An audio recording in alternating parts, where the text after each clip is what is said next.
Called the town council meeting of February 11, 2025 to order. Jennifer, will you take roll? Councilmember Abarish, Here. Councilmember Brown, Here. Councilmember Gold. Councilmember Wall is currently absent. Mayor Domkowski. Yes, thank you. Okay, Pledge of Allegiance. Mayor Pro Tem Gold, will you lead us in the Pledge of Allegiance? To the flag, United States of America, to the republic for which it stands, one nation, under God, indivisible, with liberty and justice for all. I see Councilmember Jen Wall joined, and she's being promoted to a panelist. Okay.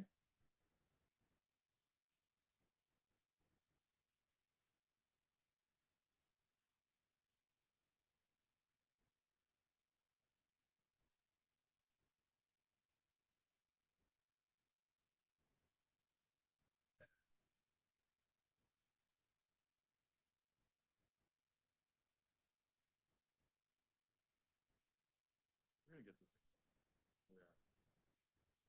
Slow start.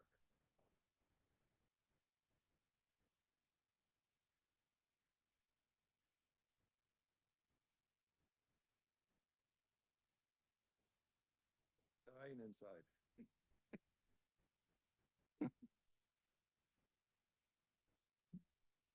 We'll just keep moving. On to public comment.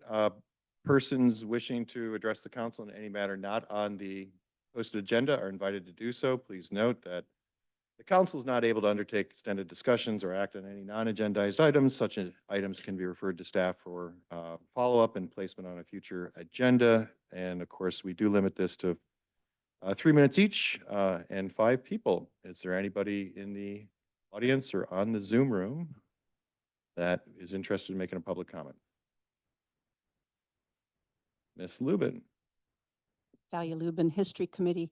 Our former History Committee member, actually one of the founding members, Bob Mullen, just turned 99 last week, and he is the owner of Woodside Vineyards, and he's having a big birthday party on February 27th, but it would be nice if the town were able to do some kind of acknowledgement for his contribution. He's one of the founders of the church.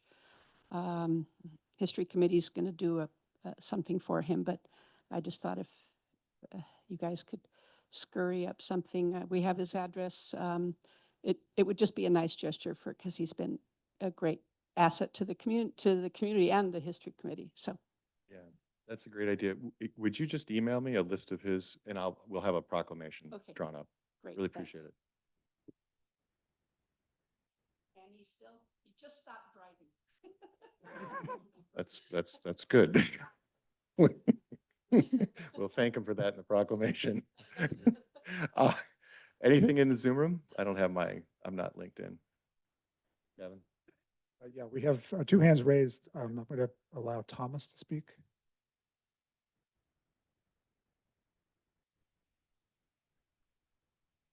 Good evening. It's, Hi, Thomas. I'm speaking for the Woodside Art and Culture Committee. I wanted to give a report to the town council regarding our activities. I'd like to give you a summary of the volunteer time and money spent by the committee members. For the year 2024, the total volunteer hours was 1,173 hours. That is an average of 98 hours per month. Remember, these are non-paid volunteers working for the town. The total of money spent in 2024 by the members of the committee was $6,569. That's an average of $547 every month. This is, again, the committee serving the town, providing First Friday experiences, helping out with other events. We also want to acknowledge the assistance and the cooperation of many of the town's paid employees who have been very helpful in the committee going forward with First Friday and other projects. So that's our report. If you have any questions, I'll be happy to answer them. Otherwise, this is the report that was approved by the committee to present to the Town Council of Woodside. Any questions for Tom? I do. Tom, thank you for that report. Since I'm on the Town Council Committee Appointments Subcommittee, along with Councilmember Wall, I do have a question for you. Thank you for providing that. We actually, I only received a couple of committee, the yearly updates. And I appreciate yours being given here tonight. I do have a question, and you don't have to answer this now. If you want to provide this to the committee later by email, that would be fine. But I'd also be interested in knowing if you have any issues with attendance, with any members in particular, and succession plans for your chair. That's it. I mean, those are sort of administrative issues that when we originally started doing this a couple of years ago, as I recall, we don't have a lot of visibility for those issues. I mean, I like getting the substantive report, obviously, that you just provided, and that's very impressive work, and we thank you for that. But there are some administrative matters that if you could provide those to the committee offline, I would appreciate it. Sure, we would be happy to provide you with that. Thank you, Tom. Okay, appreciate that. Yes, go ahead. I would just like to say thank you. That's an eye-opening report. Amazing amount of time and money that the committee puts into putting on these programs every month. And I just want to say thank you very much. The community loves it. Thank you. Okay, thanks, Tom. Said there's another, Kevin. Yeah, we've got two more hands up. Kristen New is next. Hi, good evening. This is Kristen New. I'm just confirming this is the public comment with nothing to do with the agenda, correct? Yes. Yes, that's correct. Thank you. I wanted to make sure I spoke to the right venue. Thank you very much for listening. I want to speak about the safety and integrity of our roads, specifically Highway 84. As many well know, the catastrophic combination of deferred maintenance and negligence were met with a powerful storm during the winter of 2022 to 2023. This resulted in a massive landslide at mile 18 of Highway 84, destroying a section of road just west of Portola Road. Highway 84 was closed for months, resulting in hazardous travel conditions as people took alternate routes through other areas of Woodside, including Old La Honda Road and Kings Mountain Road. This frustrating and sometimes dangerous detour impacted Woodside residents of those roads, in addition to the inconvenience on drivers forced to use alternate routes. Repairing the highway was needed, and the upgraded drainage system is an excellent improvement. However, none of that matters when maintenance is once again left undone. The neglect is evident in the multiple clogged culverts between Fox Hill and Portola Road. It isn't just residents on the hill being impacted. There are multiple clogged culverts between Bear Gulch and Wonderlick's main entrance. The entire stretch of drainage from Waiwari Road to West Union Creek has been filled in with silt, rocks, mud, and other debris to the point where 3-foot pipes are entirely occluded, leading to flooding along that stretch. Yesterday afternoon, I spent 2 hours digging out the culverts west of Portola Road myself, redirecting water flow to ensure that it went into the proper drainage areas rather than sheeting across the road, creating hazardous driving conditions. If an overweight 40-year-old asthmatic can make a difference in 2 hours with just a shovel and willpower, imagine what routine maintenance could look like with an able-bodied crew, 2 or 3 times annually for a week at a time. Caltrans neglects their obligation of maintaining their infrastructure, seemingly waiting for another catastrophe. They are gambling with our safety. They waste taxpayer dollars by doing so. Caltrans is being a penny wise, pound foolish, spending millions on repairs when just a few thousand on maintenance per year would likely reap dividends far beyond its initial cost. My ask is that the town of Woodside needs to advocate on behalf of its citizens and for the safety of all who pass through the town along Highway 84 by pressuring Caltrans to implement an improved and consistent maintenance program. Thank you very much. Thank you, Christine. Kevin, I understand you've been in contact with Caltrans on this issue. I did forward the message to their legislative liaison this morning, asking him for information on their maintenance the maintenance plans and programs. I did not hear back today. I will follow up tomorrow and forward the same message and let me know. Let Senator Becker's office and Assemblyman Berman's office as well, that we got this communication and forwarded it along to Caltrans. Thank you again for bringing this to our attention, and thank you for your citizen-led community service work on behalf of your neighbors. Hope your back is okay, and we appreciate it. I'm always happy to do so. Thank you. Okay, we have one more hand raised, and that's Kim Hansen. Hi, good evening. Thanks for listening to my two requests. One is the insurance crisis that we're facing. State Farm in particular has a very high percentage of policies in Woodside. They had projected an approximate 15% increase for homeowners insurance. And many of you may know that they've asked for an additional emergency 22%, which is concerning, but also, without going into greater detail, the plan that new homeowners in the area in any high fire danger area have access to the California FAIR Plan is dramatically underfunded. And while that is what is called the plan of last resort, it is the plan of only resort. And I wanted to bring to your attention that we really are at the edge of a cliff with the insurance situation for communities like Woodside. That's my first topic of interest. The second is I hope that you agendaize for the upcoming year, looking at the building and planning department. Within my professional life, there are consistent and constant complaints about how difficult Town of Woodside is to work with from a forms, a payment, a time, whole process perspective.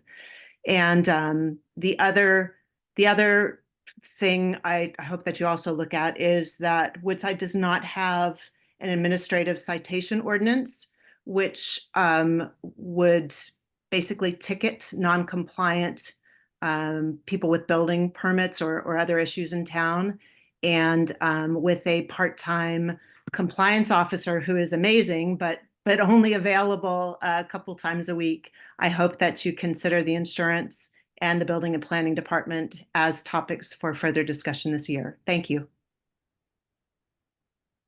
Thank you. Thank you, Kim. I think we'll have to follow up with you on the last two issues. On the insurance issue, I mean, I know we all agree with the urgency around it. Of course, it's not handled here, but we can advocate. 7 out of 12 insurance companies pulled out of California in 2023. And until we unfortunately, with these price increases, but what they really are is letting the insurance market clear at market rate. And until that political decision is made to allow that to fully happen, Californians are stuck seeking partial coverage through the FAIR program, which, as you pointed out, was in question even prior to the fires. So let me huddle up a little bit and see who we can advocate to, because I think we just need to think about that. I mean, the obvious one is the insurance commissioner, but there is some hope because they're starting to let some of these prices like reinsurance pass through. But unfortunately, insurance prices, I think even you and I talked in the parking lot a couple of weeks ago. Will insurance prices double? Is that where we are? Is that what has to happen? And so we got to figure that out. But let me figure out what we can do from an advocacy point of view. Appreciate the comment. Thank you very much. Okay. Oh, that's it. Yeah. Okay. Anyone else in the? Then I guess we'll close public comment and move on to a report out from the closed session. And Kai, I'm giving you this. I've been here for 6 or 7 years, and I have never actually had an official report out from a closed session. So looking forward to It's a historic night. It's a historic evening. Yeah. Well, thank you. Kowski. Just to report out to the public, a closed session was held on January 28th, last meeting. At that closed session, the council voted 4-0 with Councilmember Wall absent to approve a settlement agreement resolving 2 claims for property damage that were filed by Peter Mason and Virginia Dare. That agreement has been executed and it is now on file in the, with the town clerk. Thank you. Thank you. Do you have any questions from council? You know, And any questions from the public? Seeing none, we will close the closed session report and move on to the town manager report. Yes, thank you, Mr. Mayor. I have 3 things I wanted to mention tonight. Number one, I think this may be well known, maybe not, but the letter that we received came in the day after the council meeting 2 weeks ago, that we've got official word from the Department of Housing and Community Development, our famous friends at HCD, that the town's housing element after the action taken by the council on January 14th is substantially compliant with housing element law, which means we are considered in compliance as of the date of the letter that we received on January 26th, which is to underscore all the people that we had in this room over a long period of time to get us to that place. And we know it wasn't fun, easy, or even desirable, but it's an important milestone and should be recognized as such. Second item I wanted to mention, if you've been around town hall over the last month or so, you'll notice, or you'll have called, maybe seeing folks on the roof. We have replaced the roof on both Town Hall and Independence Hall in preparation for the installation of solar that we discussed, I think, about a year ago. And I understand that the permits for the solar installation have been issued, and we may see solar on the roofs of these 2 buildings within the next couple of months. We'll start reaping the benefits of that soon. And then the last thing I wanted to mention was maybe, and again, maybe the mayor will want to amplify some of this, but just more on fire and fire prevention stuff that we've been talking about. 2 weeks ago, I mentioned that we are due a new fire map, a new fire hazard map from the State Department of Fire and Forestry, CAL FIRE. They have now given us a date. Bay Area cities, including Woodside, will receive a new map on February 24th. It's 2 weeks from yesterday. By statute, we will coordinate with the fire district. We need to provide that map to the public for comment, and then the council will need to adopt an ordinance adopting that map, that new map, within 120 days of February 24th, which is somewhere in the middle of June. I anticipate that we will try to do that sooner than that, but as I said, that is now, I think 2 weeks ago I announced it, then there was some word that through the LA fires it may be delayed, but we did get official notification that that map will be in our inboxes in a couple of weeks. And we have continued, the mayor and I have continued to talk to other elected officials, including one scheduled tomorrow, about the town's efforts on fire prevention, fire resilience, and looking for help in those efforts. And the 2 primary ones that we've done for a long time are helping people on their private properties maintain and have defensible space for the benefit of their neighbors and the entire community. And the other big piece is the hazardous tree removal and hazardous vegetation on town properties, including rights of way. Well, I don't know if you want to say more about. Yeah, maybe just a little bit. It's this week in fire prevention and funding report. So we did meet with the fire marshal, the fire chief, the deputy chief last week, and to discuss capabilities, infrastructure, resources. I think some of the stuff that came out of that was sort of interesting was around land management initiatives that they're working on with open space. Also of some interest was the idea that they are planning for a town-wide evacuation drill in 2026, which sounded fascinating in terms of everything they're going to do by neighborhood, evacuating neighborhoods to get people in the right place, and so that everybody knows what to do should the unthinkable happen.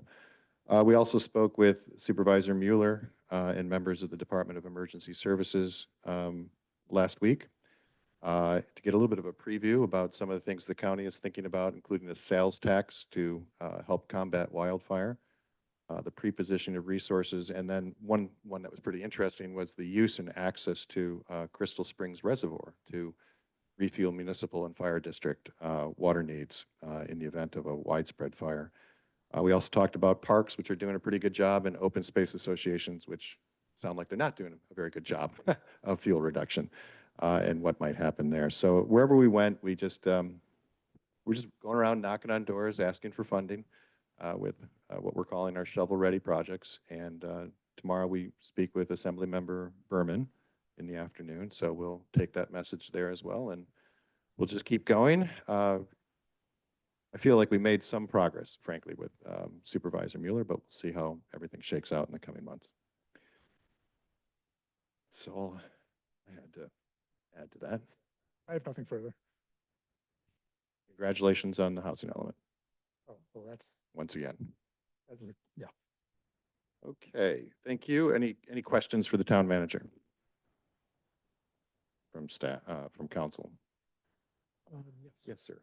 One, I just would like to echo the congratulations to the staff and citizens and the council for the housing element accomplishment. It's pretty big. Just based on what's coming up later in our agenda, I wanted to just, if you could clarify the situation about the change text in the zoning rather than up to 20, that it's now 20 with the carve out for 16 or 17 if it's got affordable housing in it. Could you just comment that was clearly acceptable to the HCD? Okay. Yes, so what you're referring to is when we submitted the approved housing element in September and we actually submitted it in July. Council adopted an ordinance in September to implement that ordinance, and HCD came back and said, there's a section of the law of the government code which requires for those properties on which you're rezoning for low and very low income, the statute says that it has to be it has to be zoned for a minimum of 20 units per acre, not a maximum, which the council had adopted. So we worked with HCD to find language that is acceptable, given that the two properties that we were rezoning for that purpose were town-owned, and therefore town had control on affordability mix. We weren't relying solely on the zoning as the tool to do that. We worked back and forth with HCD to get language that they were comfortable with, that they felt met the statute. Council adopted that on an urgency basis on January 14th. And that's when we got the letter 2 weeks later from HCD saying you are now in compliance. The item that's coming up tonight, It's private it's private property, but more importantly, it is designated in our housing element for moderate income, which is distinct from low and very low, and does not have the same government code requirement that it be a minimum of 20 units per acre. Thank you for that. I'm sure we'll get into that in a little more depth, but I just wanted to ask about that. Another question, the fire map that you said will be published just prior to our next meeting, right? We can comment on that and we can make recommendations, but my understanding is we can only make recommendations for making it more intense, not less intense. That is correct. And lastly, the solar panels are being put up here, and that required a permit from the town. To Ms. Hanson's point earlier during public comment, did we have any problem getting that permit through?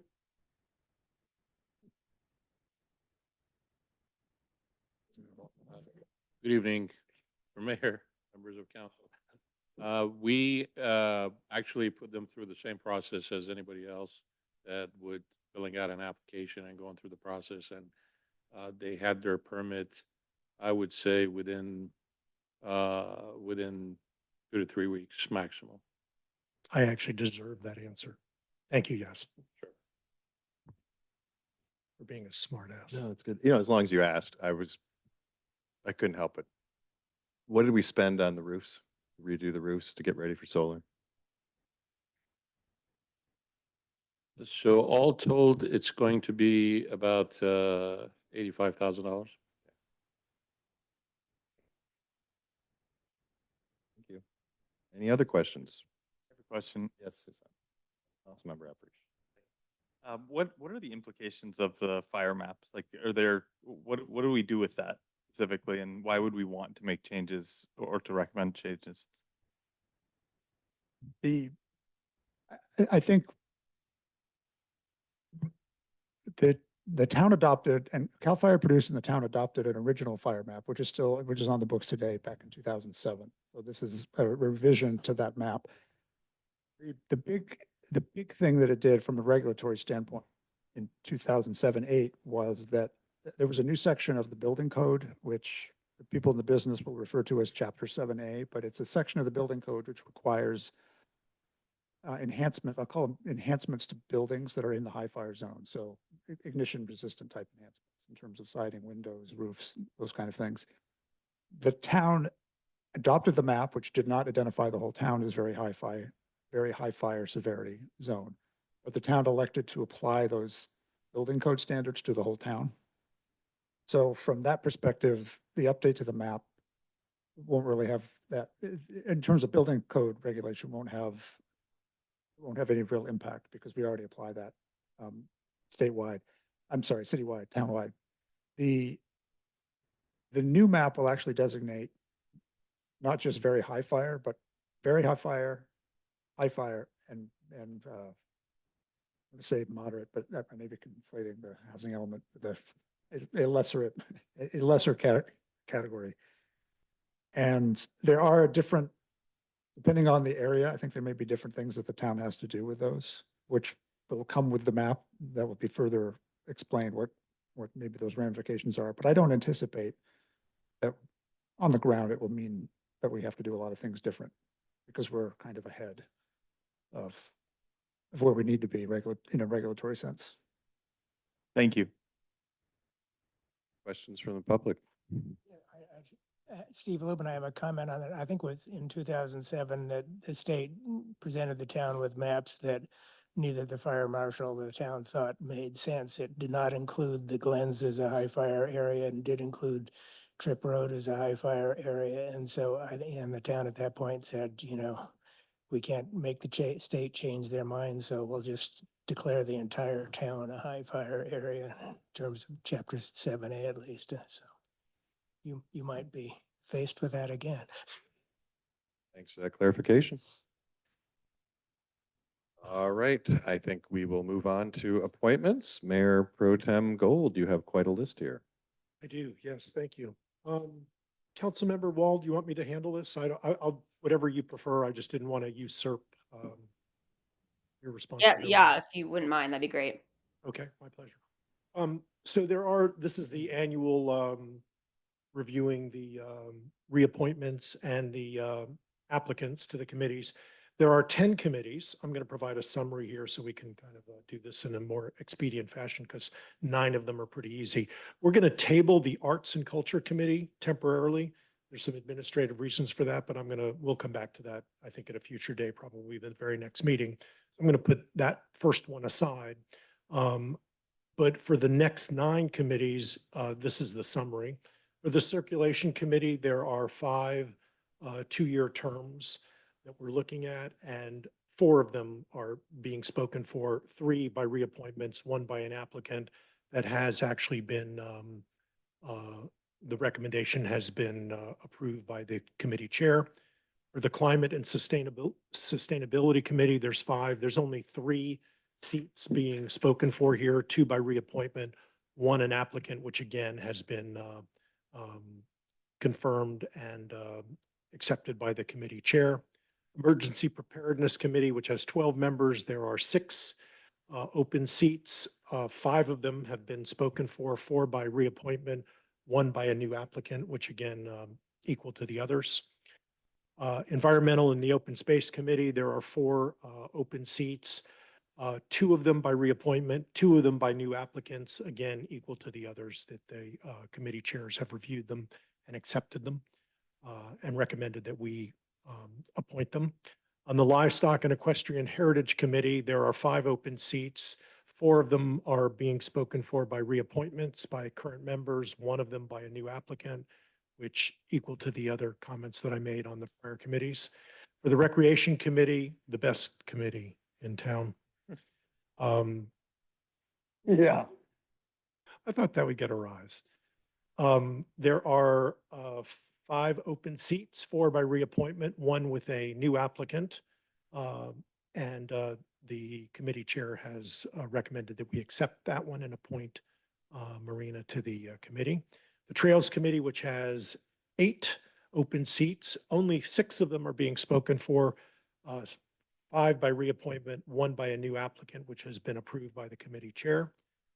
The last 2, volunteerism, the Volunteer Liaison and Engagement Committee, there are 3 open seats, 2 by reappointment. And the Woodside History Committee, which is a very good committee too. There are 6 open seats, and all 6 of them are being spoken for by reappointments. So the recommendation of the, I need to look at the name of our committee again, of the town council's, whatever it's called, our committee, our subcommittee, is to accept all of the, for those 9 committees, to accept the requests for reappointments and the applicants for those 9 committees. So I'll make that motion. Well, I guess there's got to be discussion. Yeah, well, one thing that, I mean, this is really maybe a question for staff as much as it is for the Recreation Committee. At the school board meeting today, the president of the PTA stood up and said they're having a hard time finding somebody to run the May Day parade because it's so much work. And the question came up, why is the school run the May Day parade? Shouldn't the rec committee run the May Day parade and the town run it? And I don't have really an answer for that, but it's a historical reality, I suppose. But I just maybe want to put on your radar that they don't have anybody to run the May Day parade, and they're going to come to you and the rec committee and suggest that you folks should take it over. I do have a comment on that. Yes, So go for as it. you might expect. So the fun run and the soapbox derby are town events. The May Day parade has always been an exclusively Woodside Elementary School event. I mean, Aren't Yeah. you one of the original princes or something, as I recall? Yeah, you're the original prince of Woodside to this day. that doesn't mean we can't take it over, but I think that I can tell you this, the committee, those are obviously the 2 big events. Oh, well, the fun run is clearly the biggest event of the year for us. And it does take quite a big effort to get the registration, the payments, organizing it, bringing donuts for the members of the committee, which is a big deal. So I think that, and last year it was in the rain, which was quite an inconvenience, getting the clock ready and everything else. So it's a pretty big effort. I'm not so sure that we would have the wherewithal to do both, but I would defer to Chairman Richard Maines to see if to get his comment. The committee could certainly bring that up at our next meeting. All right. I just I'll wanted, appropriately liaise. thank you. Just wanted to put it on your radar. I think we have a motion on the floor, Jennifer. Councilmember Alberish, Yes. Councilmember Brown, Yes. Councilmember Gold, Yes. Councilmember Wall, Yes. Mayor Domkowski. Yes. Thank you.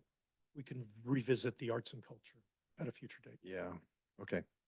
Very good. Next up, we have the consent agenda. All items on the consent agenda are considered to be routine and will be approved by one roll call motion unless a request is made to withdraw or transfer an item.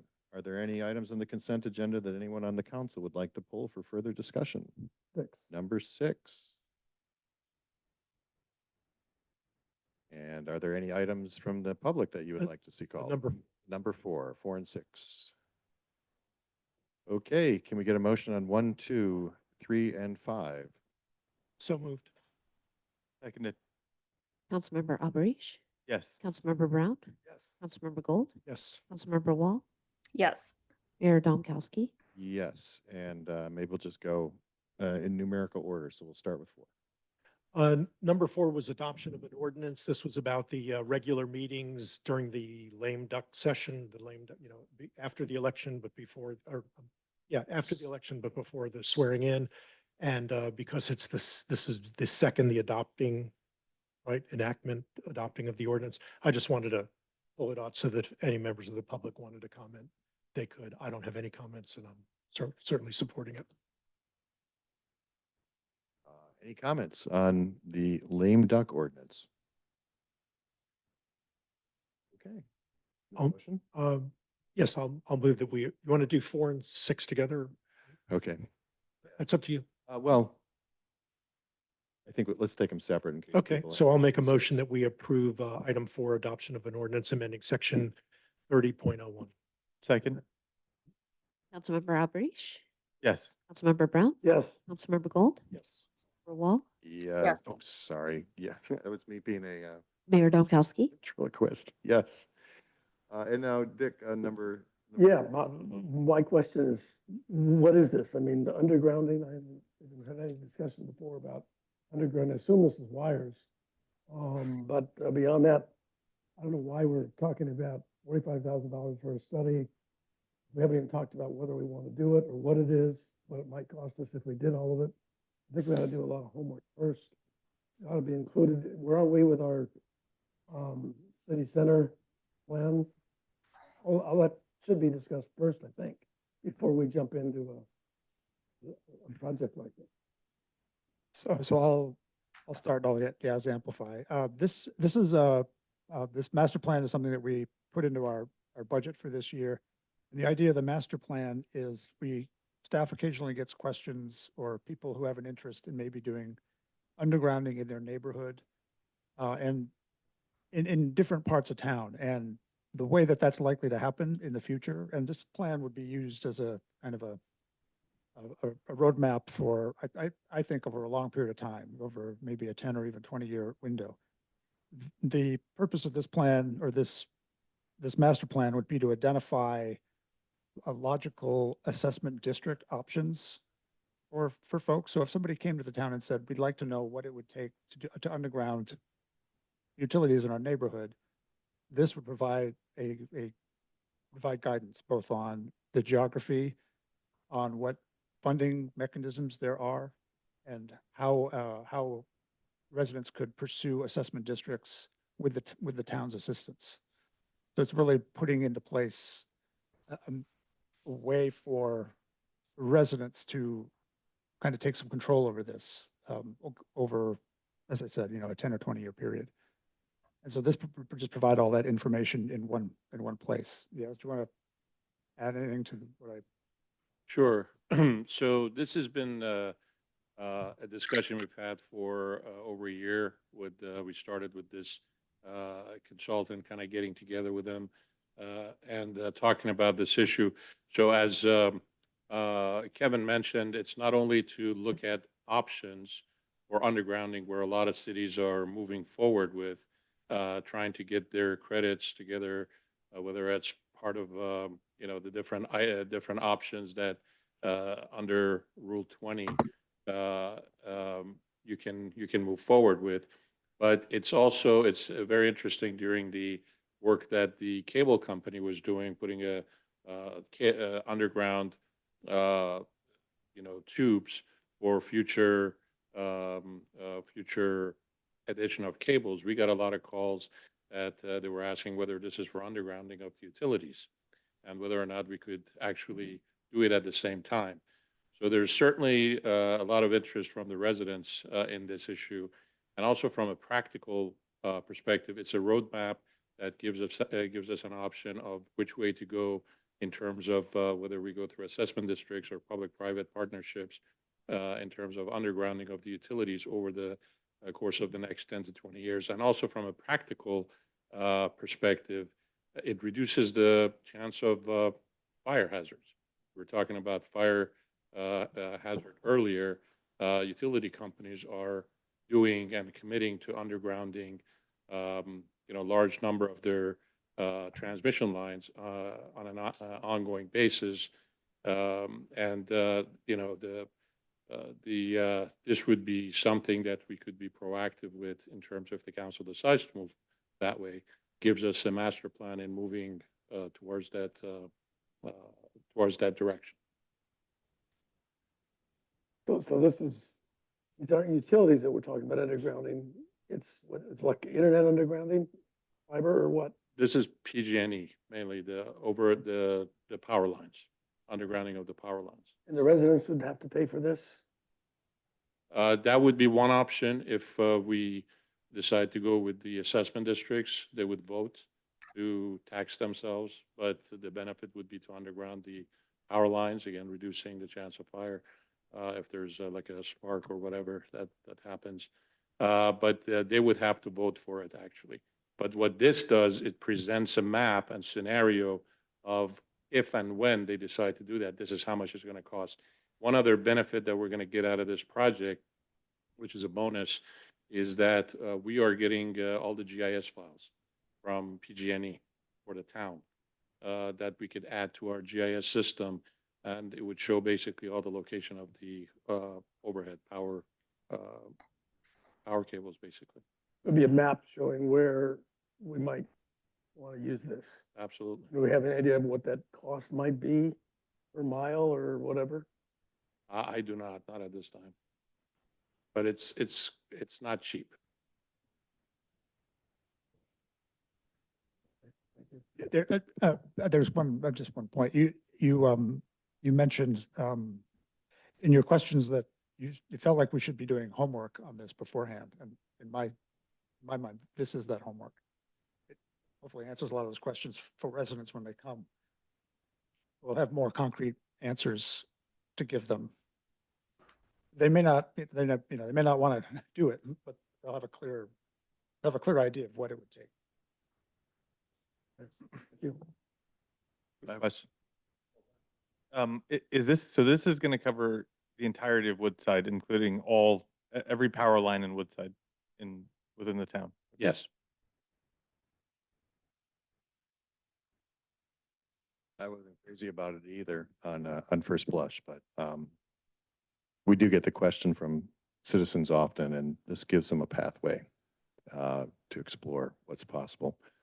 Although I think we all know it costs $3 to $4 million a mile to underground power lines. So on one hand, it's sort of giving them the pathway and the process. On the other hand, sort of a foregone conclusion that it's going to cost a lot of money to do. So I'm not really sure. I originally wasn't too thrilled about this one either. I guess what I keep coming back to is I'd like to include things like this in a master plan for what are we going to do the next 5 to 10 years for the town. And so I keep waiting for where's the proposal to do the study about what are we going to do. And this seems to me that maybe we're jumping the gun on one of the options that we might be exploring. I'd rather wait until we have a proposal in front of us that says, here's what we should be studying, what we're going to learn from that, and for our master plan. Okay. Do we have a motion on this? Right. Oh, sorry, Brian. I don't Go ahead. know. Oh, sorry, I didn't see your hand, Jen. I'm sorry. Yeah, I didn't hear it make the little hand up sound. So I might have to jump in when I put my hand up. Yeah, just building off of Dick's comments. My understanding is that this undergrounding master plan would feed into the town center master plan that we're doing. So it's sort of, in my mind, pre-work for part of that town center plan to see if undergrounding power lines would be something we would possibly want to consider for the town center master plan. Is that, am I understanding that correctly, Kevin? No, this is really meant townwide. I think, and again, we have high voltage lines, but which I don't believe can be undergrounded, that the ones that are high, and I think every now and then I walk through town center. I think in town center, the lines that would be underground in other parts of town are already undergrounded. So there wouldn't be a need to do that. So it really is a separate project. If I may, the way that the work is going to be done, it's townwide, as Kevin mentioned, but we can segregate it by different areas. That's where the GIS map comes in. That's where the different elements comes in, and we can look at the different areas of town and see where it makes sense to do assessment districts. So you can do it townwide, but you don't have to. This is designed to do in phases, depending on different areas of town that, again, if there's an appetite for doing that. I have a question. Would this include a kind of a pros and cons analysis of the benefits? Because a while back, I was talking to a representative from PG&E, and he was explaining that there are definitely downsides. For example, if you do have a power outage, which they do sometimes happen, even when you're underground, you're going to have a crew go out and dig it out, and it can take days, or depending, however, first they have to figure out where it is and how long. So would this be part of that, or is that a separate issue? This will also give us a step-by-step guide. It's the frequently asked questions. The firm that's going to be doing it and the project manager has done this throughout California, including different cities. So they're going to give that, they're going to give us the petition package and the guidelines. So everything and all the kind of the benefit of the experience before on what has worked, what hasn't worked, kind of the pros and cons that you mentioned is going to be part of the report. Thank you. Okay, we've got one question in the Zoom room. All right, Mr. Middleman. Good evening, David Middleman, 280 Grandview. I think this already might have been answered by Kevin in Kevin's comments, but it sounds like it wouldn't include high voltage lines. My question was specifically about if it was going to include looking at the slack lines, which are a source of fire anxiety for the people in the Western Hills. I don't believe so. I think those are also separate from the PG&E system. From what I understand, Slack is actually Slack owns the lines, but contracts with PG&E to maintain the lines.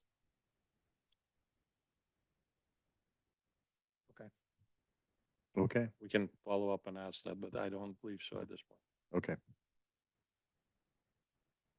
Thank you. All right, we got some debate on number 6. Is there a motion to pass it? I mean, I'd make that motion, but I would add to the motion. I've definitely had a number of conversations with residents expressing interest in undergrounding power lines, and I know it's expensive, but we do have people in town that have considerable means, and so I think it wouldn't, wouldn't be shocking that a group of residents would get together, and with this information that this master plan provided, determine that their area or their particular neighborhood, that they wanted to get together and fund that. So I'm supportive. I think it's good information to have. I also just think in this time of thinking a lot about fire safety, having this additional information, and with that information, we can determine whether or not it's an additional fire mitigation step that we might want to take. I think it's important to have that. So with that, I would make the motion. Second it. Councilmember Alberish, Yes. Councilmember Brown, No. Councilmember Gold, Councilmember Wall, Yes. Mayor Domkowski.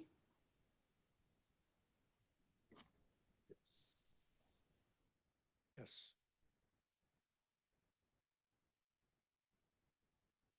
Okay, I think with that, we will move on to public hearing item A. And Ty, I know I hand this one off to you, but maybe just to provide a little color, since we've had so many comments in the last 48 hours. There is no subdivision on the table tonight. There's no project on the table tonight. So when it comes to you're free to say anything you want. I just want to make sure that you know that you're being heard, but we don't have a response for you because there's nothing we can say about grading and roads and what should or shouldn't be there. For lack of a better term, this is technical cleanup, basically, on the housing element. So I think with that, I just wanted to mention it.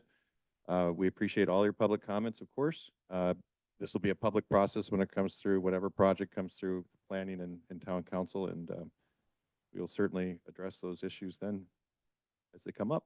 So with that, I'll hand it off to you. Thank you very much, Mr. Mayor. And I think the plan here, if it's okay with the council, is we will give one staff report here for items A and B, because B really follows A. And you'll have to make two motions, take two actions, but no sense in regurgitating the staff report again. So the town manager sort of spoke to this during his report. What the council did on January 14th was make a language amendment to the standards that applied to the new multifamily zone that the council previously created as an effort to implement the housing element. HCD came back to us and said, as to the two town-owned sites, which are projected to produce low and very low income housing units, there's a government section, or a government code section, excuse me, 65583.2, which in their interpretation meant that the town needed to implement an explicit minimum density for those two sites. The town council on January 14th enacted a language amendment to correct for that. It was acceptable to HCD, and thankfully HCD came back and said that your housing element is now in compliance because of that last change. As we described and on January 14th, the plan was then to come back to you with this cleanup, because the problem with the action that needed to be taken quickly in order to get into compliance was we had not only zoned the two town-owned sites as multifamily, but we'd also included the portion of 773 Kenyatta that was slated for multifamily housing, but at a different type of housing and likely at a different density. So what we are doing here tonight is we are hopefully introducing a new ordinance that will create a new zoning district that will be specific to the portion of 773 Kenyatta that was previously rezoned to multifamily. The new zoning district will be called Multifamily 20. It will return the allowable density language back to what was originally contemplated when the rezonings originally were done back in September. As to that one site, the two town-owned sites will keep the same density language that we enacted last month and HCD signed off on. Ultimately, what this will do is this will get our zoning completely in compliance with what the town, with what the housing element calls for and what the town council approved through the housing element process. Just to reiterate, this is not a project. This is just a change in zoning language. I mean, again, this only applies to the portion of the 773 Kenyatta parcel that was previously rezoned to multifamily. We are not doing anything to the rest of that parcel tonight. And then just to speak to item B on the agenda, that's simply a resolution updating the Emerald Lake Hills specific plan to account for the zoning designation change that would happen if the ordinance is adopted. And I'm happy to answer any questions. Okay, great. And then just to reiterate what you just said, so everybody understands, we're actually taking item A and item B together. So they're both open. B is simply the map, of course, that if we pass the ordinance, we can have the resolution that has the map that matches the ordinance. Okay, with that, questions for staff? I wanted to ask for reiteration of HCD will not have a problem with our plan by us doing this. No, we would not be doing this if we thought we would get in. Promise, If HCD had a problem with it. HCD was clear with us that their concern was with the two town-owned sites that were designated for low and very low income housing. And that is what the government codes section that they cite to speaks to. 773 Kenyatta is not projected to yield any low or very low income housing units under the RENA plan in the housing. I have a question. For the sake of the audience, could you just describe the red line change to the zoning to what is the exact verbiage that's being changed? Yes, so it's not really so much a change as it is an addition. So what we're doing is we are creating a new zone. And that zone will have its own designation as to density, and it simply reads, multifamily 20 is a residential zone that allows up to 20 residential units per acre. the MF20 or the multifamily 20 zone then is being added to the table of allowable uses and suffices to say the standards that apply to the multifamily zone are going to apply to the multifamily 20 zone, except as to the density allowed in that zone. So really, this is returning everything back to what we thought we got, what we thought we approved back in September, but needed to make a language change. Okay, so just to clarify this for my own sake as well as everybody else's. So what the council did originally was we set up, everything was up to 20 on all the parcels, including the 2 town-owned parcels. At our last couple of meetings, we modified the town-owned parcels that made them 20 minimum with this carve out for 16 and 17 for High Road and Ramundo respectively. Right. This is reverting the 773 parcel, the part that's along Kenyatta Road, we were talking about before, to the original designation, which was up to 20, That's correct. which would allow the property owner to do anything up to 20. That is correct. That's actually what I wanted to clarify. But thank you. Councilmember Aparish. Yes, so if we did not pass these 2 resolutions, would we still, is there any way we would could still be in compliance, substantial compliance with the housing plan? I don't believe that our compliance is reliant on what happens here tonight. We are in compliance now, and we will be in compliance after this action. Okay, so if this did not pass, we would still be in substantial compliance, even permanently. I mean, even if we never passed this resolution.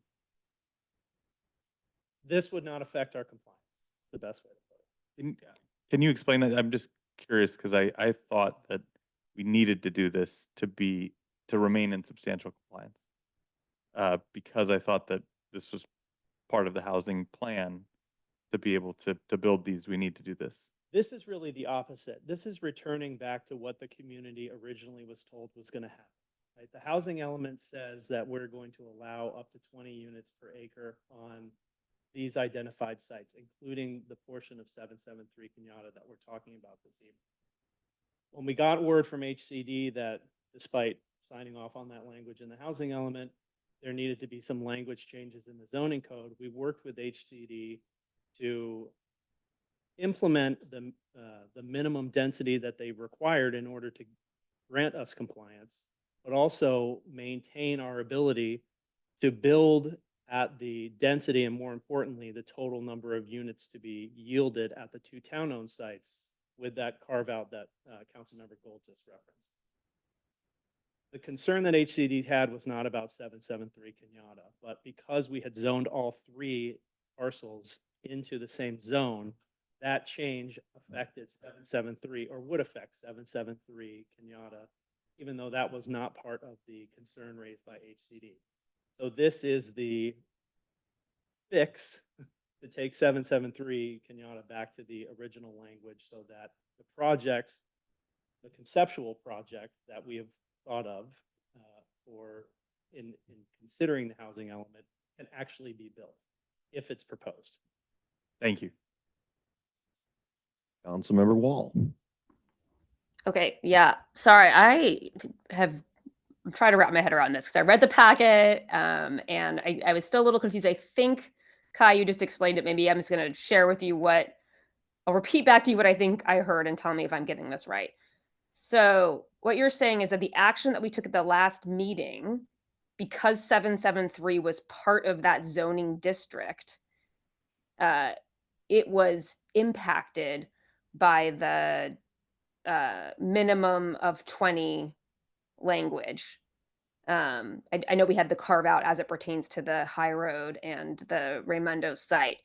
So what I'm hearing is that what we did at the last meeting would have impacted 773 Kenyatta. So we're here tonight to undo that impact and take it back to the up to 20 on that parcel. Is that a correct understanding? That is correct, Councilmember Wall. Okay. Thank you. I have no further questions. Can you remind me the size of the parcel that's being upgraded to MF20? Remember at one point it was 1.6 acres. That's why the portion is 1 acre. Okay, so that solves that question. Okay. So these actions are just consistent with what was already adopted by the housing element, period. Okay. Any other questions for staff? All right, we will open up to public comment. If you have anything you'd like to share on this topic, we are all ears. Yes. Hey, Stephanie, Ms. Disher. Stephanie Disher, and I live at 802 Glen Craig. To begin with, I'm sorry about this packet. There were some emails between our neighbors that I don't think were intended for this packet. I certainly didn't realize that anyone besides the old list of neighbors was on this. So it's not. I didn't intend this to be part of the public record. I don't know if you did, Steve, but I'd like it taken out. I want to talk about. Yes, it doesn't change what used to be there. That 773 had been zoned for up to 20. I didn't catch that language the first time, and I assumed it was going to be it was at 20. I didn't think about it that you would assume, and I knew that you could assume limited income based on a minimum density of 20 units. So then when I realized that wasn't going to happen, I need to know, how are you going to, how are those units, if there are only 5 or if there's only 1 unit? I realized we can correct a lot of problems that we have by doing something different with the zoning, because now 773 is in the regular multifamily ordinance. And so why are we going to take it out when we have these problems with maybe the builder won't build the units that we want? Apparently he's threatening not to do it unless we give in to all these concessions that he's asking for that are above and beyond what the state has already mandated. So why are we getting ourselves into this situation further where the developer has control over us? He can build 1 unit, he can build 3 units. We're relying on 16, so we're going to give him the farm, literally. It's been a farm. So that we can get the number of units. We can get the number of units by careful zoning. And I don't know what HCD will say when you create a new multifamily zone. I don't think they've been informed that there's going to be an exception. When I reviewed all the writing, I didn't see any reference to an exception. Do they know? So Stephanie, we just I can't ask. You can come to us and we'll Okay, ask so the I'd like to question. know if it was ever discussed, number 1. And number 2, I want to know how HCD is going to know that the units built at 773 are moderate income. How is that going to help us with our RHNA? How is it going to be determined if there's not a minimum density? Okay, so let me just start by saying that you don't have to worry about things coming in the public domain. We have no ego left to bruise up here. But can we answer the question about the affordable aspect of this and how? I think that's what the question basically is, that this was affordable. This is not affordable. This is moderate and higher income housing that's being built. Part of the plan that has been, I guess, part of the plan for a couple of years. I don't think anybody's under any duress, but I don't want to put any, there's a lot of questions, I guess, that have been asked here about what's happening with the plan. So the housing element is a plan. It provides targeted housing numbers and income levels. These are all basis of ownership interest and something that was desired to be carried out to reach our RHNA targets. So I just want to stress that these are targets to be met. We don't have the project in front of us. If for any reason any of the sites don't get built out as exactly the way they were targeted in the housing element, the town may need to look for other sites to make up that difference.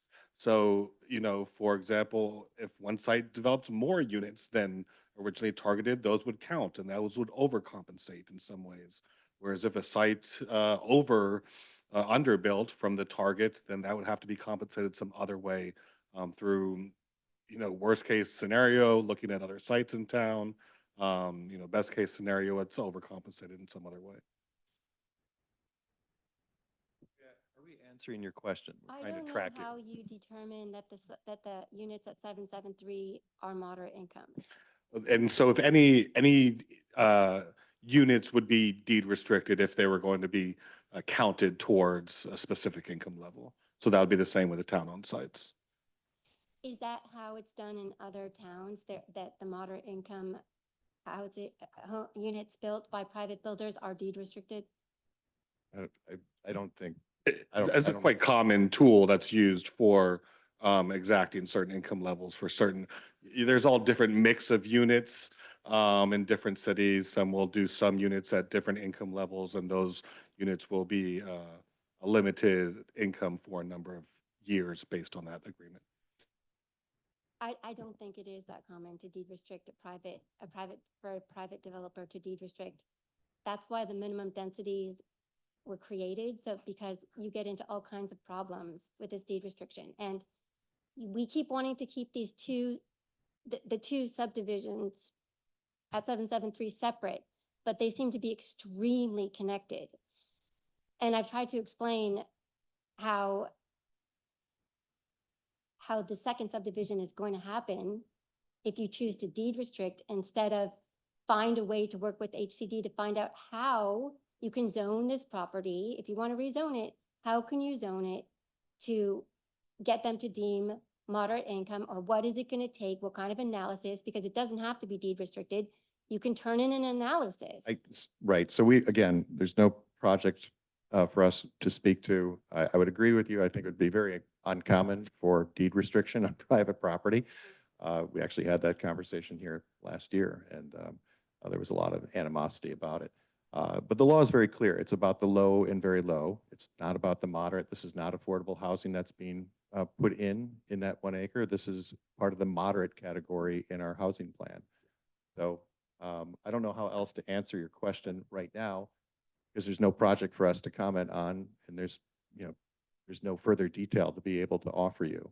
Okay, so when you say the law is very clear about, what law is very clear So about? Stephanie, so I'm just trying we're to well over the understand. 3 minutes here, but Yes. would you like to provide any clarity on the issue of low and very low income with the category of at least 20 units? We'll just reiterate ourselves. Oh, I time. understand that. I Okay. understand the So there's law no- where that's you, what I'm where referring you to. can, where they will deem something limited income if you, at certain percentages, if you have a minimum density of 20. I understand that. Is that what you're trying to say? Yeah, I'm just reiterating that. Okay, yes. I understand that. I'm very clear with that. But if there's not a project, if we don't have a project, then what the agenda says is the builder says he wants to build 16 townhouses, and so we must rezone to get those 16 townhouses. So then why not rezone for 16? Why are we rezoning for some illusory density of 0 to 20? I don't understand it. Okay. Thank you. Yeah, I guess following up on what Stephanie said is like, I'm wondering what the mechanism is to make these deed restrictions or to assure that these units are going to be affordable to people of moderate incomes. I'm really confused where the deed restriction storyline is coming from. There are no deed restrictions involved in any of the zoning that we're doing here tonight. Well, then These are how not then affordable how- houses that are if meant to be since- built. This is since part of the they're moderate not- category. There are going to be no deed restrictions. Since they're not prescriptive, I mean, they're not by definition low or very low income by density, which is the way the rest of the zones happen. How will we actually meet this moderate income level on this development? Yeah, so I'm going back a little bit in my history, a couple of years, but this isn't, there is no means testing to any of this in the process. Yeah, so let me try to just take a step back. So really from very early in the housing element, the property owner indicated an interest on his property of doing a multifamily development. And I go back to the original notes, it was, policemen, firemen, teachers, people here, we want to find a way for them to live here. And so we built the housing element on top of that interest and I think they've consistently looked at around a 16 unit townhouse type project on that site. So we've, we actually met with HCD and talked about that as well, with the property owner some time ago. And so the zoning that the housing element plan and the zoning that is before you tonight allows for that to happen. How it becomes affordable will be part of the tentative map, part of the subdivision of approvals going forward. A common tool, and let's be clear, this is not something that the town says here. It's not a town imposed. It would be a developer led deed restriction or some other tool to have those be moderate income homes. In other words, we're not saying that's the tool and you have to use that tool and it's being dictated by the town. But if they're truly interested in providing that, then we will find a tool that will make sure that they are moderate so that they can count in when we permit those, when we promote those units, that they can count. So what's to prevent the developer then from building one house on it and leaving the town high and dry for its 16 moderate units? Nothing. You could. It's up to 16. It's up to 20. So this, it appears there's been some kind of deal made that this developer would get this new zoning in exchange for rezoning the rest of the property. Can you assure me that we're going through the normal procedures on this unprecedented upzoning of this property? There is no conspiracy to my knowledge. Is there anything that you would like to add? There's design concept review type things, I suppose, that happen, but No, Normal to Steve's process. question, no, this is going through the normal process. okay. They have applied for a concept map that has been reviewed. It does include R1 zoning for the balance of the property. We are expecting a tentative map application, which will do the same. It will go through the same review process. So what gives the developer the confidence in this rezoning to spend tens of thousands, if not hundreds of thousands of dollars on this application, that he's going to get this property rezoned? Why wouldn't he come for a rezoning before a tentative map? Be a question for the property owner.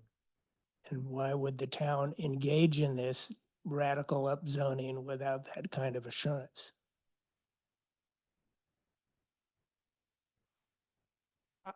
I mean, don't this is know. all, there's a it's a private property where a private owner will propose a project and the town will have to process that proposed application. And where the town ends with that and what action, that will be figured out through the process. So would we then go back and rezone this to SR if he doesn't come in with something that helps us with a housing agent? Or have we just thrown away, our neighborhood for this unsure outcome in the housing element? It's a hypothetical. This was It's just, nothing hypothetical. It's hypothetical. it's rezoned to allow for multifamily housing, whether it's this property owner or a future property owner.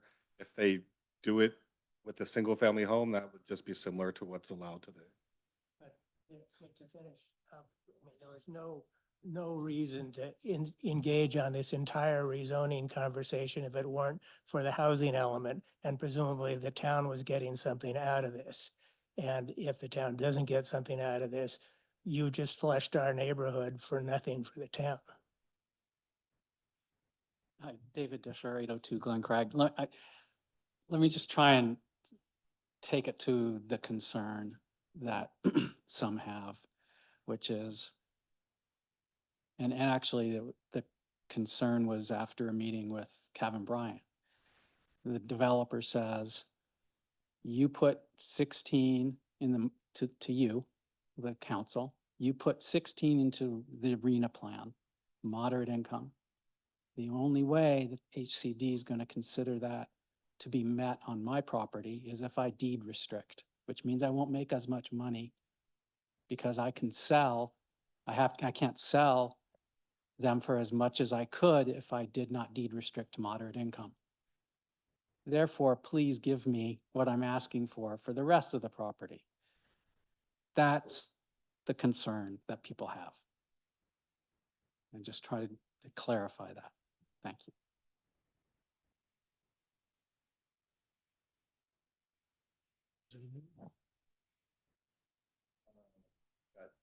Nobody in the Zoom room. Any other comments? Public.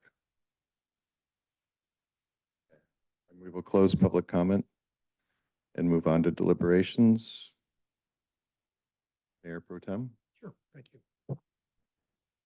So I want to this in perspective from this seat, and I think that members of the audience know where I stand on this. I mean, I've stood with the folks sitting in the audience pretty firmly for the last couple of years, and I understand the concerns.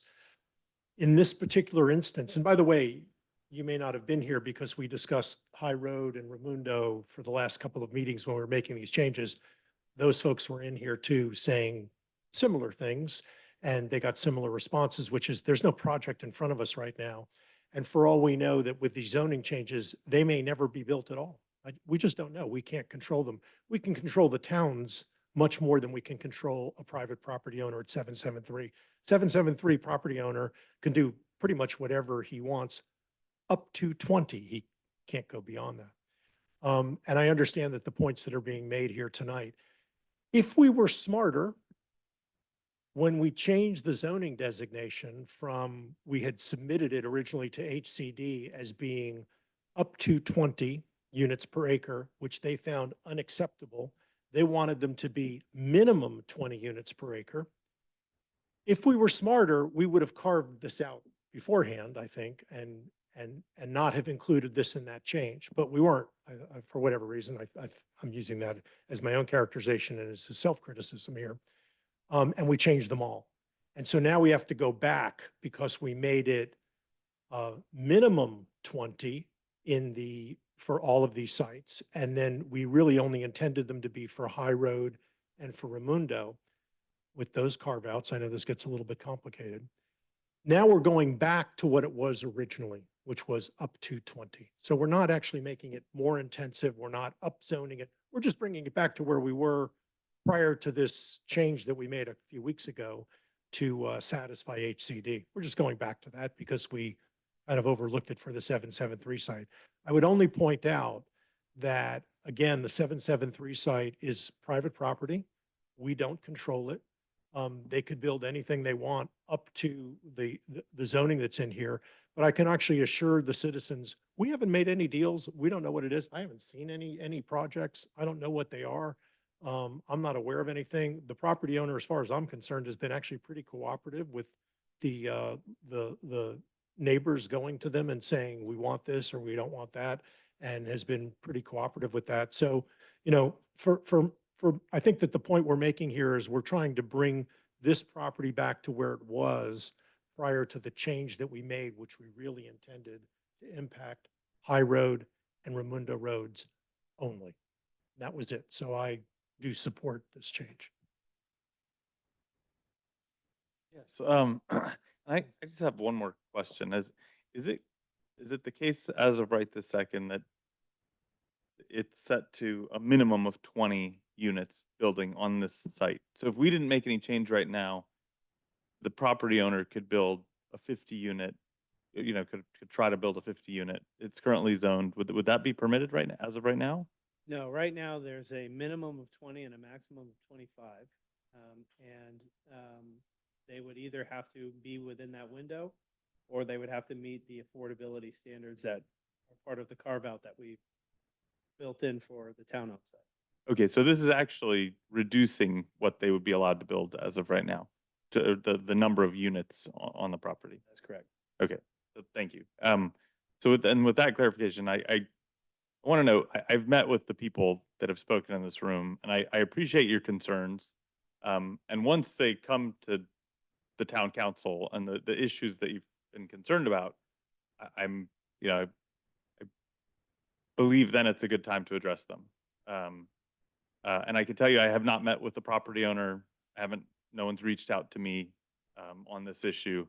But I just want to point that out, that I think we're all up here looking out for what we believe is the best interest of the town and every neighborhood within it. And so for that reason, I would support this. And Steve, with the greatest respect, we have closed public comment. So I wasn't aware of that. I Yeah. thought we were still. Yep. I- Closed if I public comment. We went to would- deliberations. Could you not implement a zoning that had a minimum of 16 and a maximum of 20 to assure that the town at least got some housing out of this? Councilmember Wall. So we've had so many discussions and meetings on the housing element, zonings and numbers. So kind of Steve, to your point, like I think the ship has sailed on that. I think we're here tonight really to go back and make sure the zoning matches the representations we made to residents, back in July and in the years prior to that when we had the housing element discussions. So I hear you and your concerns around like what will a project eventually look like? You know, will there be a road? Is that, do we need to have a road? All of these things, like I read through all of the emails and I know I've had conversations with a number of you. All really important points and topics that, if indeed this becomes a project and advances to the town council, I know we will, hash all of that out and understand better. But, tonight we are just talking about a rezoning and really just correcting a rezoning that we already decided back in the July timeframe. So I'm supportive of fixing the zoning so that it matches what we had represented to residents. Councilmember Brown. Yeah, I guess I look at it as we have a builder, a developer who is trying to work with us, trying to develop something that is undeveloped right now, but could be a nice fit for our housing needs for the state as well as Woodside. And I think the changes that we've got here make it minimal both for what the town needed as well as what the developer would like to see if I was a developer. And so I have no problem moving forward with this plan the way it's proposed. And I think, as I mentioned, it's consistent with what's already been adopted, as I think everybody is saying. It's also a move, coming in tonight where we were limiting the exposure here and bringing it back down to a level, capping it so that couldn't be sort of a more expansive overlay put on this piece of land. So, and I appreciate the last comment. You could make it a range. It is private property. Number one, we also know that there's topography issues that are going to be very limiting there that are going to make it unlikely. So I am comfortable with it as defined. So I think with that, we will go to vote. A motion. Make a motion. This is introducing the ordinance, I assume. That's correct. This is a double whammy, though, introduction of ordinance and the adoption of it. Take two votes, though. Okay. Okay. So first, I'd like to introduce an ordinance of the Town Council of the Town of Woodside amending Chapter 153 of the Woodside Municipal Code to create the multifamily 20 district, MF20, and rezone a portion of APN 068-100-220 773 Kenyatta Road from MF to MF20 to align the allowable density under the zoning code with the Cycle 6 housing element. Seconded? Councilmember Alberish, Yes. Councilmember Brown, Yes. Councilmember Gold, Yes. Councilmember Wall, Yes. Mayor Domkowski. Yes. I'm not ready, but I need a second. You like the motion on the resolution? Give me a second here. Okay.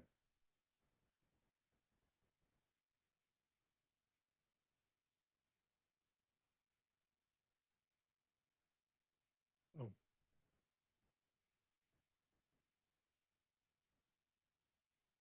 Yeah, thank you. Oh, it's the same thing.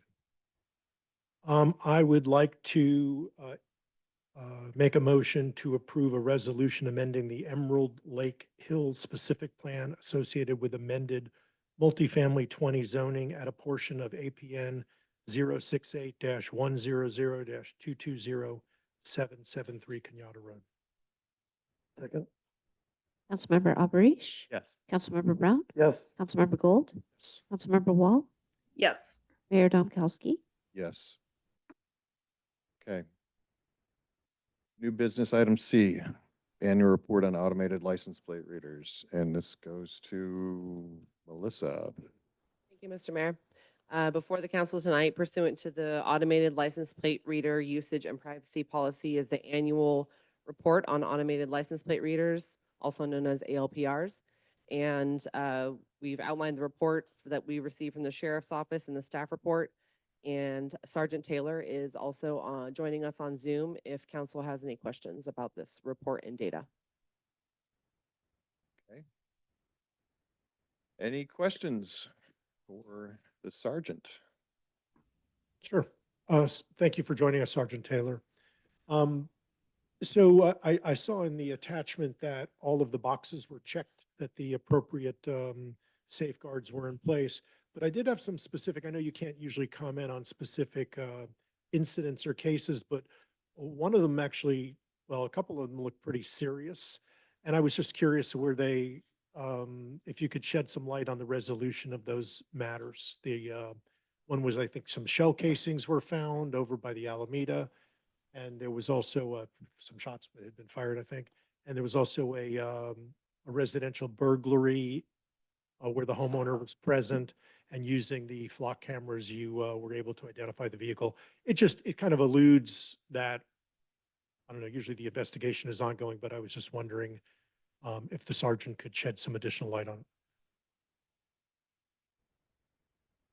I think you're muted. Those cases are still ongoing at the time, so I can't really talk about them. So in the investigative process. All of them? My understanding, yes. I actually met with investigations today, so. Okay. I can follow up with an email though if you want me to, if I find anything else out when they do get concluded. Councilmember Wall? Yeah, hi. I'm curious if you could help me understand, were there any Woodside cases, so, case, whatever crime that occurred in Woodside that was solved via a license plate that was also captured in Woodside? I think the way, it's hard to say that one was specifically solved by a license plate of a crime that had occurred in Woodside, but the license plate system, how it works is in conjunction with all the other cities and counties and their networks. No, I know how it works. I'm Yeah. curious. I really want to hone in on my question, which is, and maybe solved, I can make it broader than that. Like, were there any Woodside cases where a plate was captured in Woodside such that the investigation was aided, or the case was solved, or evidence was gathered that helped solve the case in Woodside? I believe there were cases that were resolved due to some of the ALPR investigations with Woodside. I have to look up, find the exact case number. These are cases that I was given by investigations supply for this report. So you're not sure? And not at this time, no. Okay. Then maybe follow-up question to Melissa. And maybe my memory isn't serving me well, but I thought that was one of the specific items on the ALPR report, was that we were interested in knowing specifically whether or not cases, like Woodside cases, were being aided by the capture of the Woodside cameras. So not to have that specific data is concerning to me. So let's see. So I'm going to pull up the report. Yes, so in Sergeant Taylor's memo to us on item C, page 6 of the staff report, there are 3 cases that he outlines have significant investigations for incidents that did occur in Woodside. Sorry, But we don't know if that was, sorry. yeah, but we don't know if that was because of ALPR data that was captured in Woodside. I could speak that. These cases are results of instances in Woodside during this last year, in this last time frame that we captured data from. There are cases, like I was just talking to the other gentleman about, that aren't resolved yet. completely in the judicial system and can't talk about the resolution of a case yet. So the work cases, like as you can see, the 100 block of Laning Drive in the town of Woodside, the other case was in the town of Woodside and Redwood City on the border where shots were fired. Those are all using the flock system to identify suspects or suspect vehicles involved in those cases. But they're all town of Woodside related cases. Okay. But I guess my point that, well, the information I'm trying to understand is, I understand that the flock system aided those cases, but were those cases aided by flock cameras that were placed in Woodside? Yes. They were. Okay. Okay. Hey, Sergeant, do you have any basis for feeling that the flock system is in fact deterring crime in Woodside? How do you feel about that? I mean, on a scale of 1 to 5, how would you feel? Is it working? I guess the question was, do I feel that it helps deter crime in the town of Woodside? Yes.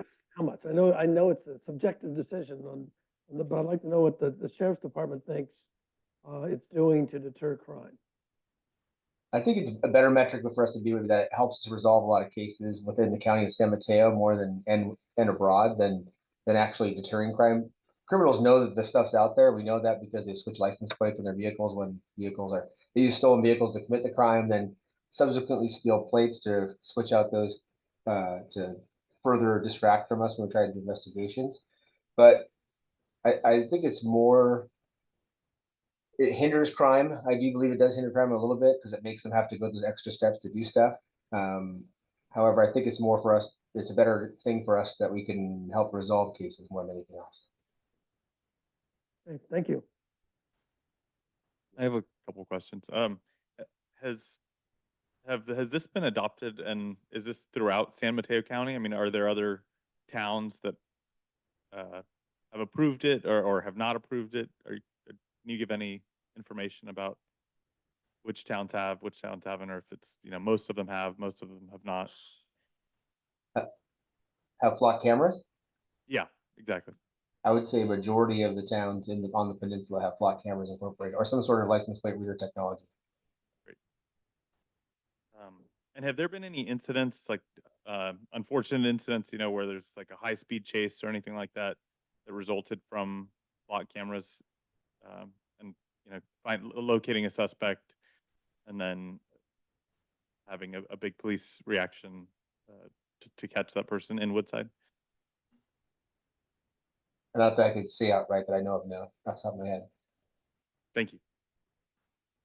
Great. And maybe just two last real quick administrative questions, maybe just for my own edification. How long does it take to put this report together?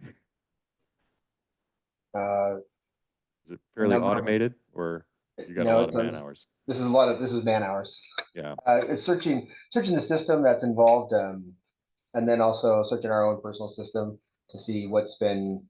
We have a system here called RIMS where we enter all of our reports into, and those reports we've tried to teach our deputies and stuff to enter in. There's some boxes you have to check that allocates it as an ALPR hit in the report, which people put in the reports, but don't always check that box. So we have to go back through and find those cases and add them. Sometimes doing these reports like this, I have to go back and look through all the cases throughout the year and do that. And just as a follow-up, is this annual reporting process something that is common or standard with municipalities, or is Woodside in any way unique in this regard? I'd say I wouldn't say it's unique, and the other agencies have ALPR audits. I think Woodside's is more like a more robust audit. I would say, like the paperwork or the report that you guys want, but most towns do have some sort of report that comes across. Okay. Or even just like a verbal meeting like this. Okay. All right, thank you. And I think we have one public comment from Ishan.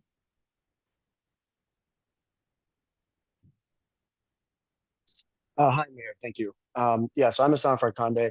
I'm not going to give my address because I'm about to tell a story that I don't want identified back to me. I think you guys know that I am strongly against the flock cameras in particular, but I won't reiterate that.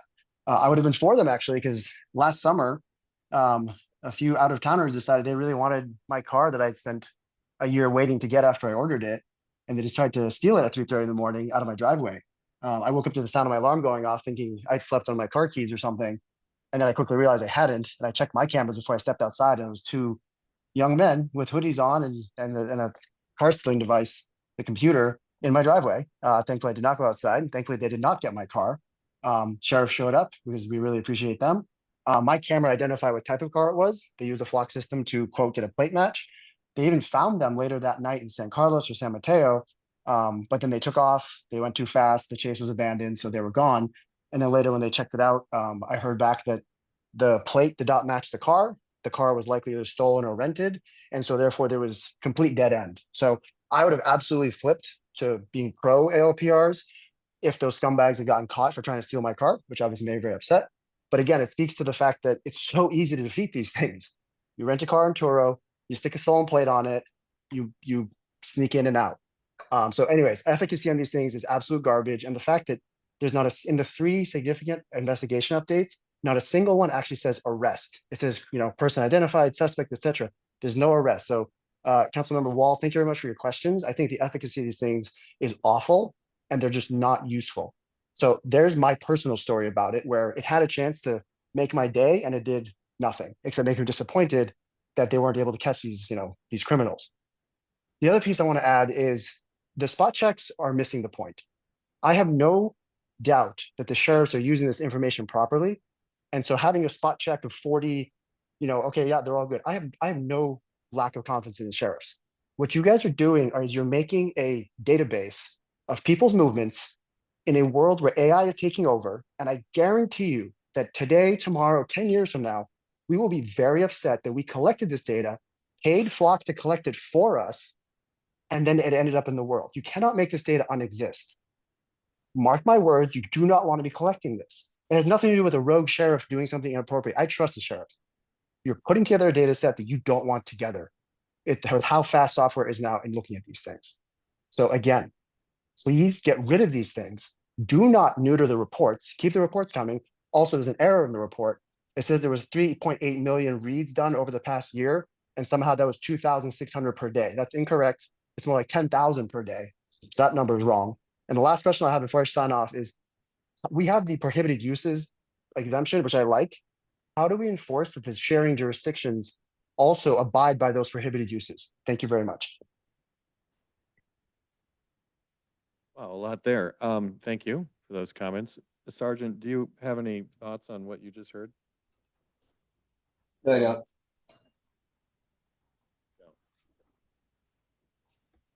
Okay. Oh, actually, can we follow up on the prohibited uses question to the sheriff? Yeah. The question, So- Jen, is Yeah, on, I think on other it's not at all- jurisdictions? If I think Hassan's question was, Woodside, has a robust policy for how these ALPRs can be used. And we have a list of prohibited uses. And I think Hassan's question was, do we enforce those prohibited uses such that the data can't be used in that way in other jurisdictions? Can you repeat that question again? Just so I can. So is there any downstream enforcement in line with the prohibited uses in Woodside's policy? I guess I don't understand the downstream. So we have a list of prohibited uses of the data. Do you guys use the data that's collected in other jurisdictions in ways that would have been prohibited in Woodside? No, the audit is anybody who downloads anything from. So Flock system works in one way only, and you cannot bypass and create a search without having some sort of reason. You cannot. Everybody's system has the same basically overlying factors in it. You can't create this. You can't go in and just misuse the system in a way that would violate one of the rules that you have in place. So do you have did you like hard code in the rules for Woodside into the system? No, Flock system is built that way. Thank you. Okay, is there any deliberation on this item? I have a couple comments. Okay. So my position on ALPRs has remained pretty static throughout. I think, on balance, slightly useful. For Woodside, I think they are they can be a valuable investigatory tool. Like Asan said, these are really easy to defeat. I think even like the dumbest criminals know, like, if you're going to commit a crime in a jurisdiction, like, slap on some fake plates. So the efficacy, the utility of ALPRs is pretty low. I've also noticed, like, since Woodside has put up these cameras, I hear people asking, like, oh, like, did the camera catch anything? Like, people are really excited, or think these cameras, like, are actually going to help. And I do worry that they might create a false sense of security. We had a town hall on public safety about a year ago in January, and the number one takeaway from that town hall was that really it's home security systems. It's you doing your own home hardening that's going to be the best deterrent of crime, not these ALPRs. And so limited effectiveness, on balance, net positive, sort of. But they are, collecting huge amounts of data. I personally, am not convinced that the data collected in Woodside's being, used and with full fidelity to our policy. But putting that aside, it's a huge data collection. And I think when we allow the government, the sheriff's office is a government agency. When the government's collecting data, I think, we do need to audit it. We need to be robust. It's a big responsibility to have a data set like that. I think Asan mentioned, with AI tools and just, the data is very powerful. And so we want to make sure that it's used appropriately and, in line with the policy we set out. So I am comfortable with the fact that, we have a robust policy and that it required man hours to do an audit. Because to me, that, it gives me a little bit more confidence that the data collected in Woodside's being used appropriately and used in line with our policy. Thank you, Councilmember Wall. Any other thoughts? Mayor Pro Tem? Yes, thank you. I did want to, first of all, I agree with a lot of the things that Councilmember Wall mentioned there, particularly the second part there, that the collection of data is obviously something that we should be cautious about. And I think, was mentioned as well in public comment. But I think we should be mindful that this is, I think, our third year of going through this. And I do remember when Captain Mark Myers came the first year and Captain Matt Fox came the second year, they did mention specifically times when the flock cameras did result in the arrest of people. I know there was one in Woodside Hills. So, it does happen. I don't know how often it happens, but there have been crimes solved by those, and they're not necessarily solved by the cameras within Woodside. For instance, I remember Captain Myers telling us the story how they were tracking a car as it went down Alameda de las Pulgas on other cameras, and when they stopped the car live and made an arrest there on somebody who actually did commit a crime in the town of Woodside. So you never know. It's really the network that's at work. We might actually capture a license plate in the town of Woodside of somebody cutting through who may have be wanted in Santa Clara County for all we know. So it's just, those are the sorts of things that happen, but it has resulted in arrests. I would also point out that I did ask Sergeant Taylor, and I know that Councilmember Wall asked Sergeant Taylor specifically about these 3 incidents that were noted here. They were significant incidents. I would just point out, we don't know if there were arrests or not. These may be under prosecution, which is why nobody's commenting on them, or they're actively being investigated. But for all we know, they have been arrests on these things. We just don't know. So I think that just assuming that they haven't been is probably a bad assumption, because the sheriff's office rarely makes anything until there's an adjudication in the case. And the last thing I did want to mention is the data is being held by Flock. And if I recall, not by the sheriff's office, they actually have to access the Flock servers to get access to this data, if I understand it correctly. And in fact, according to our policies, I think the data is erased I think the oldest data, I don't know whether it's 30 or 45 days or 60 days, but it was something like that. Thirty. Is It's it 30? 60. 60 days. I think it Yeah. was, I think that it was 30, 60, or 90 were our choices, and we chose the middle one, 60, if I recall correctly. But I mean, so the data's gone. I mean, I'm not naive enough to think the data ever goes away, whether it's being collected by your iPhone or Google or whoever. But nevertheless, it's not in the government's hands, it's in Flock's hands, and that doesn't mean it can ultimately be accessed later if there was some compelling need to do so. But anyway, I'm not a net positive on it. I'm a strong positive on it. And I think that the crime rate has clearly gone down over time. And I don't know whether that's the economy or other factors, but I would not underestimate the impact that ALPRs have on the system. And the fact that you can catch somebody live makes it a little tougher to defeat, because it does track the stolen plate and the stolen car. So until they abandon it, of course, and then they disappear. But anyway, thank you to the sergeant for joining us tonight. Yeah, I'll just add, I feel like you stole a lot of thunder there, but I think this is also a really cost-effective way for us to leverage our law enforcement budget, which we all know is quite limited. And and you know, God forbid something awful happens, but we are able to solve it, thank God. It could still be very meaningful. I don't want to draw one-off conclusions based on where we are in year 1, 2, and 3. So anyway, that's all I had to add to it.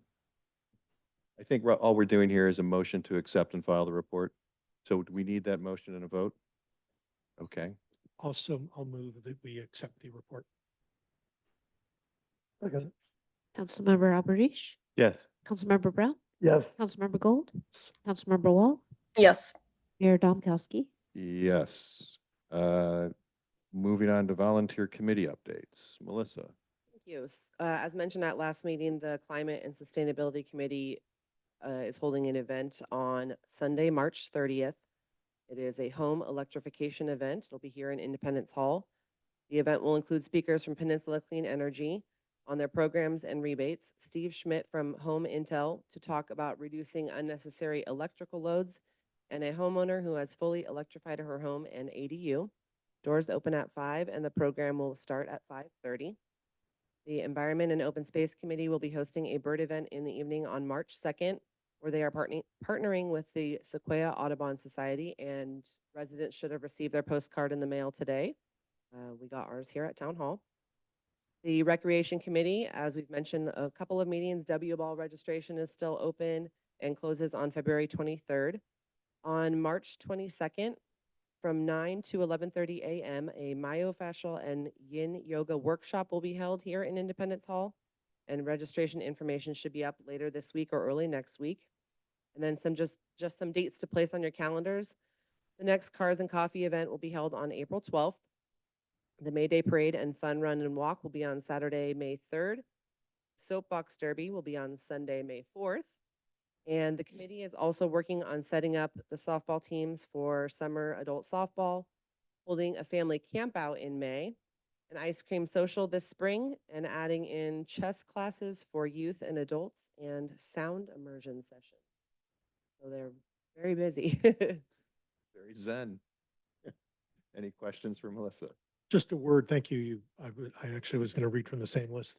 But I did want to mention the chess thing. There was a lot of interest in this chess master who came in, who was a teacher for, I think it's from ages 8 and up, if I recall correctly. But if anybody's interested, it looked like a really good class that'll be held here. And if your kids are interested or adults are interested, I think it's something that you may want to consider for you or your families or the townsfolk. A council tournament, perhaps. I would never match with you on that. Okay. Council communications. Anything you folks want to share with everybody? Yes, March 20th, we're going to see Sergeant Taylor and his team talking about crime prevention again. This time around, I've invited Portola Valley to join us, since we share the sheriff. And I think it's nice for us to invite them to listen to, and I've asked the sheriff to address crime trends in the two towns.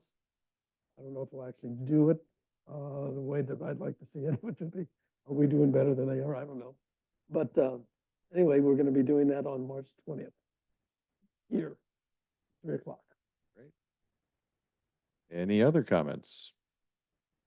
I'll just mention real quick, I had the opportunity to speak with the school board today about the housing element and the potential impact on enrollment. And just to cut to the chase, I, of course, led them to our documents that say there's no significant impact on enrollment or the schools, but also helped walk through maybe some more granular mathematics about what they might be able to expect over the next half dozen years, as well as perhaps where we might be going longer term with the town center plan and how that might impact enrollment.